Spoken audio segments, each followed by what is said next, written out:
Nous avons rédigé cette étude maintenant, à l'été 2016, parce que nous pensons que 2016 marque un tournant dans l'histoire de la présence du robot dans le retail français. Alors que le robot est déjà présent dans le retail japonais à plus d'une dizaine de mille, il arrive seulement maintenant dans nos magasins à travers des tests chez des très grandes enseignes, d'hypermarchés, de cosmétiques, d'électroménagers ou d'agences télécom. Et voilà depuis maintenant le printemps 2016 que le robot Pepper, qui est le leader mondial, est en vente en France. Nous pensons que 2016 marque un tournant, alors que les prix des robots continuent de baisser. Nous pensons que c'est le coup d'envoi d'un développement continu. L'arrivée des robots dans le retail français se fait dans le contexte suivant. Alors que les enseignes voient leur vente digitale croître, en parallèle, le rôle d'image, de conseil et de service du magasin vient se renforcer au fur et à mesure que le rôle purement transactionnel migre vers Internet. Les enseignes sont donc confrontées à la nécessité de trouver les moyens de réinvestir dans le magasin intelligemment et à coût maîtrisé. Alors que les robots voient à la fois au même moment leur capacité d'interaction avec l'être humain s'accroître et leur coût se réduire, le robot apparaît comme un levier potentiel d'investissement afin d'accroître les moyens, notamment d'accueil et de conseil dont disposent les enseignes en magasin auprès de leurs clients. Pour savoir le rôle qu'aura le robot dans le magasin, le plus simple, c'est de suivre les deux principaux flux que sont le flux client et le flux de la marchandise. Tout en amont, la marchandise passe par la réserve et là, on va voir se développer des robots issus du monde des robots de la supply chain où ils sont déjà très présents dans les entrepôts. La jointure entre la marchandise et la surface de vente, donc la mise en rayon, est aujourd'hui difficile à robotiser, quoique on puisse l'envisager, mais ça n'est pas tout à fait encore à l'ordre du jour. Vient l'accueil du client. C'est là que les nouveaux robots arrivent aujourd'hui sur le marché, capables d'interagir avec les êtres humains, de comprendre leurs besoins et de leur proposer des offres adaptées par la connaissance à la fois de l'arborescence produit et pourquoi pas la reconnaissance du client qu'il a face à lui. Au niveau de l'encaissement, les robots existent déjà dans des proportions importantes à travers les caisses automatiques, mais le déploiement n'est peut-être pas encore total. L'expérience client en tant que telle, la découverte des produits, elle, peut être fortement développée grâce à la réalité augmentée et à la réalité virtuelle. Et enfin, viennent les derniers robots qui sont les robots d'observation. Ces robots-là sont capables, aujourd'hui, d'observer les clients, rentrer dans le magasin, de les suivre et d'observer leurs faits et gestes afin de pouvoir en conclure des statistiques. Statistiques auxquelles l'enseigne a déjà accès sur son site internet, elle sait parfaitement sur quelle page vous avez cliqué et quelle réaction vous avez eue, mais elle ne le sait pas en magasin. Et c'est justement la nouvelle frontière de l'observation des clients en magasin. Donc vous voyez finalement que sur la totalité du flux client et du flux marchandise, on peut trouver divers moments où les robots puissent intervenir, toutes les fois que la tâche est éventuellement compliquée, éventuellement répétitive, ou alors nécessite la connaissance d'une arborescence produit ou technique complexe. Les robots nous font peur tout en nous fascinant, car ils nous ressemblent et on se demande à quel moment un jour potentiellement ils nous remplaceront. Cette théorie de la vallée dérangeante, on l'observe intuitivement lorsqu'on observe un robot. C'est une théorie qui lie la familiarité qu'un être humain peut avoir avec un robot avec son degré d'anthropomorphisme. Si on prend un robot industriel, il ne ressemble en rien à un homme et on n'a aucune familiarité avec lui. Au fur et à mesure que le robot nous ressemble, et en passant par l'étape du robot humanoïde d'il y a 10 ou 15 ans, ce robot nous est de plus en plus familier. Jusqu'au moment où ce robot nous ressemble beaucoup tout en insinuant certaines différences entre lui et nous qui nous dérangent.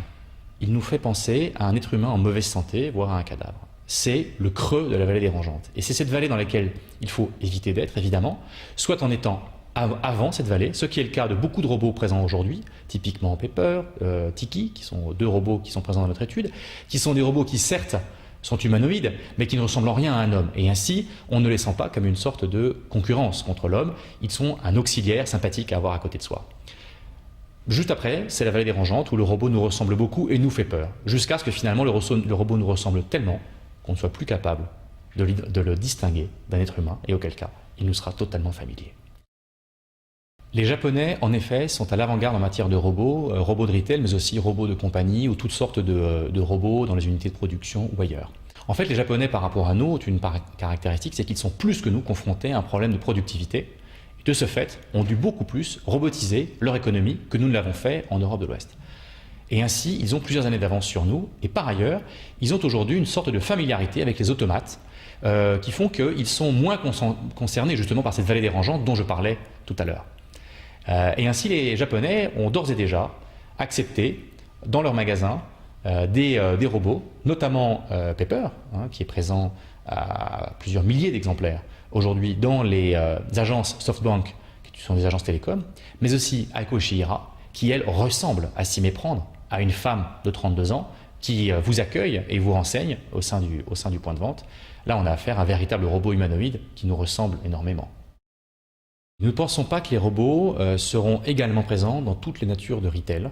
Certains types de flux ou certains types de marchandises leur correspondent plus que d'autres. Nous pensons que les robots s'installeront plus facilement dans les magasins de grand format. Certes, ils sont aujourd'hui plutôt en test dans les magasins de téléphonie, mais à l'avenir, les magasins de grand format qui ont une offre produit plus vaste seront plus éligibles à un besoin de conseil supervisé par un robot. De même, ce sont des magasins qui proposent un self-service, mais avec souvent nécessité de demander assistance à un vendeur pour se faire guider dans l'arborescence produit. Pas véritablement en tant que tel de la vente assistée, mais du self-service avec un peu d'assistance.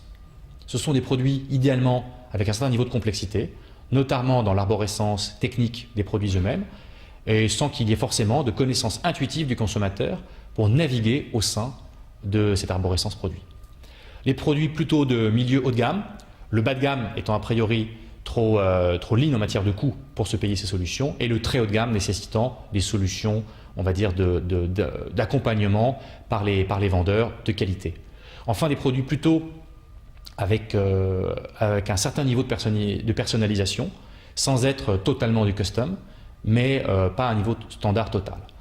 Les natures de produits qui sont éligibles à ça, d'après nous, sont typiquement le bricolage, l'électroménager, la cosmétique, le vin. Tous ces univers ont en commun d'avoir une arborescence produit un peu complexe, que les vendeurs connaissent bien, qu'un robot pourrait connaître encore mieux finalement, et que les clients ne connaissent pas nécessairement, en tout cas pas de manière intuitive. Nous ne pensons pas que le magasin de demain se passera entièrement d'êtres humains. C'est justement un des intérêts de notre étude, c'est de regarder dans quelles conditions, pour quel type de flux client ou de flux marchandises, le robot va pénétrer plus ou moins profondément dans le magasin. Nous pensons que le robot aujourd'hui n'est pas capable de répondre à l'imprévisibilité de tous les cas de situation, à la fois clients et marchandises, auxquels sont confrontés les vendeurs ou auxquels sont confrontés les équipiers dans les magasins, tant et si bien qu'à ce jour, on ne saurait prévoir la disparition des êtres humains dans les magasins. Et du reste, une assez bonne illustration de ce phénomène est le développement des caisses automatiques. Les SCO, Self-Checkout, se sont développés notamment dans les grandes surfaces alimentaires, sans pour autant que les emplois de caissières disparaissent, car les hôtesses de caisse aujourd'hui surveillent les SCO à raison de 1 hôtesse de caisse pour 4 SCO, et ce faisant, le niveau de service vis-à-vis des clients a été augmenté car ces SCO sont aujourd'hui des outils pour lutter contre les pics de trafic et pour faire en sorte que le niveau de service, et donc en fait contre la faiblesse de l'attente, qui est proposé aux consommateurs dans le magasin, essentiellement alimentaire, ce niveau de service donc soit maintenu malgré les pics de trafic. On voit ici un cas très intéressant où finalement les hôtesses de caisse ont maintenu en grande partie leur nombre d'heures et pourtant le métier a été robotisé et pour le plus grand bénéfice des consommateurs à la fin. L'analyse des émotions, la capacité qu'a le robot à les comprendre et par ailleurs à les retranscrire en copiant les émotions humaines est probablement la dernière frontière. Car aujourd'hui il nous semble que le robot, s'il peut battre l'homme sur les questions purement rationnelles, on sait que le robot bat l'homme au jeu de Go depuis quelques temps et il le bat aux échecs depuis déjà très longtemps. En revanche, il nous semble que ce qui a trait aux émotions est véritablement le dernier apanage de l'homme. Or, en fait, le robot aujourd'hui est en train peu à peu de grignoter cet élément de l'émotion en étant capable de la décomposer, de la repérer, de la comprendre et de la retranscrire. C'est en effet le moment fort, du reste en plein milieu de la vallée des Rangeantes, qui va permettre au robot vraisemblablement de passer la frontière et de véritablement apporter aide et assistance aux êtres humains.